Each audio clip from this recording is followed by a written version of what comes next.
नाज़रीन, न्यू सईदाबाद तालुक़े में बरसात तबाही मचाए छॾी आहे। सिम नालो उथलण करे 9 ॻोठ ॿुॾी विया आहिनि। ॻोठाणा लॾ पॾाण करे माइटनि ॾांहुं ॿियनि शहरनि में निकिरी विया, पर केतिरा ई ॻोठनि में फाथल आहिनि।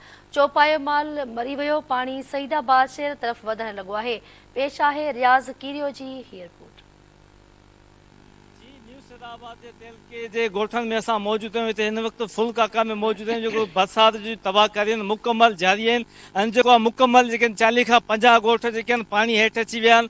हिन जो जेके आहिनि मुकमल जेको राब्तो आहे तबाह थी चुको आहे। रोड रस्ता जेके आहिनि पाणी हेठि अची विया आहिनि। हिननि जो जेके आहिनि काफ़ी नुक़सान थी चुका आहिनि। हिननि जो जेको आहे DC मटे तरफ़ां का बि जेके आहे माली मदद न कई वई आहे, न कोई को पाणी निकाल जो बंदोबस्तु कयो वियो आहे, न कोई को हिते मिशनूं ॾिनी वियूं आहिनि त जीअं ही पंहिंजो पाणी कढाए पंहिंजा बच्चा जेके आहिनि सुकून सां पंहिंजे घर में विहारे वञनि।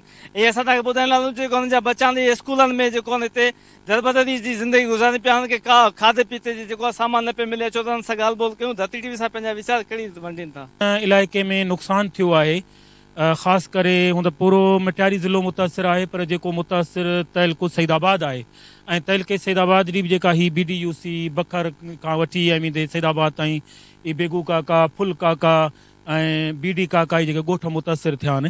हाणे एतिरनि में ज़ाहिर त गवर्नमेंट जी ज़िम्मेदारी आहे ख़ीमा, मच्छरदानियूं, राशन, माण्हुनि जे रिहाइश जो बंदोबस्तु ऐं उन खां पहिरीं माण्हुनि जे पाणीअ जे कढण जो बंदोबस्तु फौरी तौर ते कयो वञे। माल बि मरनि पिया, इंसानी जानूं हींअर ज़ाया बि थियूं, फसल तबाह थी चुका आहिनि। ऐं उन खां पोइ जेको आहे सो ॻोठ जेके बि आहिनि उहे मुसलसल हींअर पाणी जी लपेट में आहिनि। गवर्नमेंट जे तरफ़ां या चूंडियल नुमाइंदा या जेके बि सरमाएदार माण्हू आहिनि उन्हनि जे तरफ़ां का बि हिननि ॻोठ वारनि जी का मदद खां वार अॼु ताईं माण्हू मजबूर थी करे तव्हां ॾिसी सघो था अॻियां इहे रोड रस्तनि ते माण्हू पंहिंजो घरनि जो सामान रखे रोडनि ते पंहिंजा बच्चा विहारे ऐं मजबूर आहिनि हिन टाइम में। जिन माण्हुनि खे जेको आहे सो सहारो लहण असांजा तक़रीबन 50 खनि ॻोठ असां जमाली, काका, ख़ासकेली, डोमकी बिरादरी जा पोयां ॿुॾी चुका आहिनि ऐं अॻियां पाणी ॿोड़ींदो वञे। DC कंहिं बि क़िस्म जो का प्लानिंग या कुझु बि न कई आहे। हाणे चए थो त बिल्कुलु रोड ओवरटॉप थियनि, ॻोठ सभु ॿुॾनि, उन खां पोइ पाणी जेको आहे पाण निकिरंदो वञे।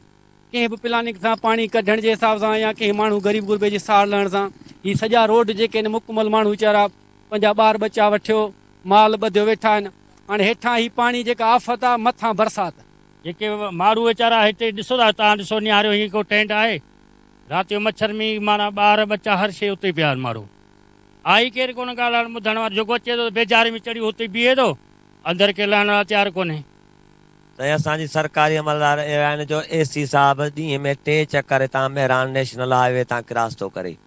ॻोठ मीर खान जमाली असां जामा ते वेठो असां अर्ज़ बि कयोसीं। असांजूं ॿकरियूं 150 ॿकरियूं फाथियूं पियूं आहिनि ऐं असांजूं 4 ॿकरियूं 5 उन में असांजूं मरी चुकियूं आहिनि।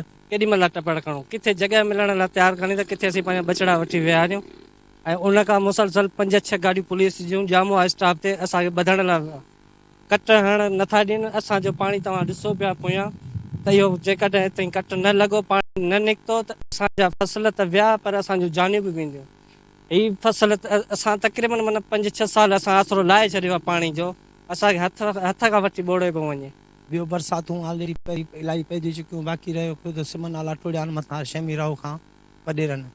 उन खां पोइ ही तव्हां सॼी कंडीशन ॾिसी सघो था, पूरो ॻोठ पाणी लपेट में अची वियो आहे। हीअ असांजो पाड़ो आहे, तक़रीबन 15 घरनि ते मुश्तमिल हीअ असांजो मुलनि जो पाड़ो आहे। तंहिंमें बाक़ी 4 घर साबित बचा आहिनि, बाक़ी मुकमल पाणी हेठि आहे। ॻोठ हज़ारे ॿोड़े थो, नुक़सान करे थो, उन जो मसइलो हल कयो। ॿियो को बि माना एतिराज़ का ॻाल्हि न आहे। इहो महिरबानी करे जेके बि असांजा चङा आहिनि सरमाएदार आहिनि इन जो मसइलो हल कनि। असीं था चऊं असांखे इमदाद कोन खपे, था चऊं असांखे रोड कोन खपे, असांखे सिम नालो निकिरे जो पाणी तोखे बचनि में पाणी थी निकिरे। हर माण्हू ॿुॾे पियो, हर माण्हू परेशान आहे, हर माण्हू ॿुॾे पियो। ऐं गवर्नमेंट का शइ ॾिसे कान थी, रुॻो बसि इमदाद खपे, बसि DC खे इमदाद खपे। उहा बंदि थी चुको आहे। हींअर असां रधी पकीअ जे हिसाब सां बि परेशान आहियूं। के बचा असां 5-5 ॾींहं ते बुखार वेठा आहिनि, का शइ कान्हे का माना वधीक आहे छा कजे। असांजा मुकमल 8 ॻोठ जेके आहिनि पाणी हेठि अची विया आहिनि। असांजा अञा ॿार ऐं माल मथा चुको आहे, पाणीअ में फाथल आहे। कैमरामैन साहिल कीरियो सां गॾु रियाज़ कीरियो, धरती TV न्यूज़।